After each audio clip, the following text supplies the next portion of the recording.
Introducing LumiSplash. LumiSplash is a multi-layered illuminated laminate that is suitable for both vertical and horizontal application. First, let's examine the components of LumiSplash to learn just how this system works. We start with a reflective white surface. This is necessary so that the light output will be maximized across the face of LumiSplash. This white bottom layer can either be our white thin backer sheet as shown, or can be a wall or MDF top that's painted white. The next component is a light guide panel, which is a thin sheet of acrylic that has been digitally printed with a patent-pending design on its backside. It is critical to fully understand the function of the light guide panel and how it needs to be assembled to work properly. Installing it improperly will result in poor luminance.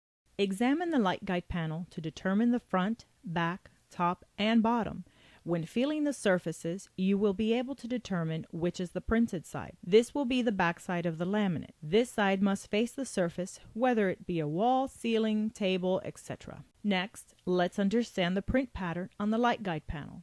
For LumiSplash 24 inches or smaller, you will only need light bars attached to one side, the side where the printed diamonds appear the smallest. On panels that are larger than 24 inches and require light bars on two opposite sides, the diamonds will be smallest on each of those sides and gradually increase in size as they move toward the center of the panel, where you will notice the diamonds at their largest size. This unique diamond pattern is what keeps the even luminance across the face of LumiSplash. When cutting LumiSplash to size, or if needing to make cutouts for light switches or outlets, it is recommended that the edge that gets the lights attached not be cut whenever possible, as this edge is polished to allow the most light to be transmitted. All other three sides can be cut or drilled as required. Note that even modest-sized cutouts in the light guide panel will not adversely affect the ability of the light guide panel to distribute light evenly. Once your panel is sized correctly, you can then attach the light bars. There is a small adhesive pad on the back of the light bar that will be peeled away, exposing the adhesive layer. This adhesive layer gets attached to the edge with the smallest print diamond pattern as already shown, and to the back side of the panel.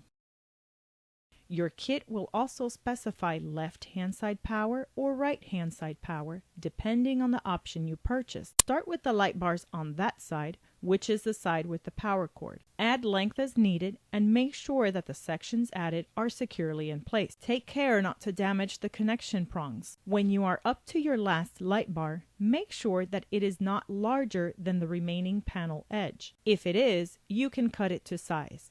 Notice on the light bar there are cut marks about every 1.5 inches. These are the only places where the lights can be cut and still function properly.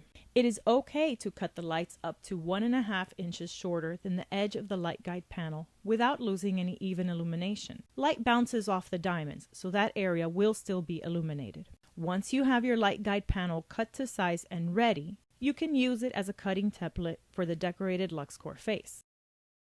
The Lux Core panel will have the print on the back side.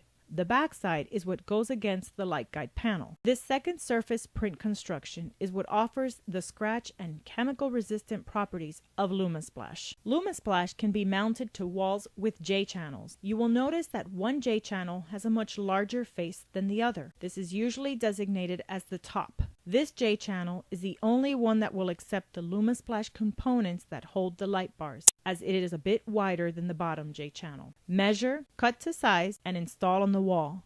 Make sure the gap is consistent along the entire face. You may need to cut the panels so that they can be slid up under the top J-channel and clear the bottom channel, and then be lowered approximately 3/16 of an inch to sit in place. For this, the correct measurement is the open distance between the J-channels plus 3/8 of an inch. LumiSplash can also be mounted using snap frames. If mitering the snap frames, make sure you know the proper mitering techniques for aluminum snap frames, which require double cutting techniques. If using snap frames for only top or bottom, simply cut to size and mount as required.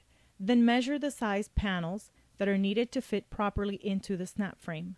Cut to size and install. Using a snap frame for the top edge only and a J-channel for the bottom edge is the most common mounting method for LumiSplash backsplash installations. Since the 5/16 of an inch gap required to properly open and close a snap frame would not be visible under the top cabinets. When you use the smaller J channel for the bottom, you get a much cleaner and less obvious bottom edge. Keep in mind that if using a snap frame for your bottom edge, you must also take into consideration that required 5/16 of an inch gap so that the frame can properly open and close. You can finish off the sides with any of the more commonly found trim moldings in your local hardware store.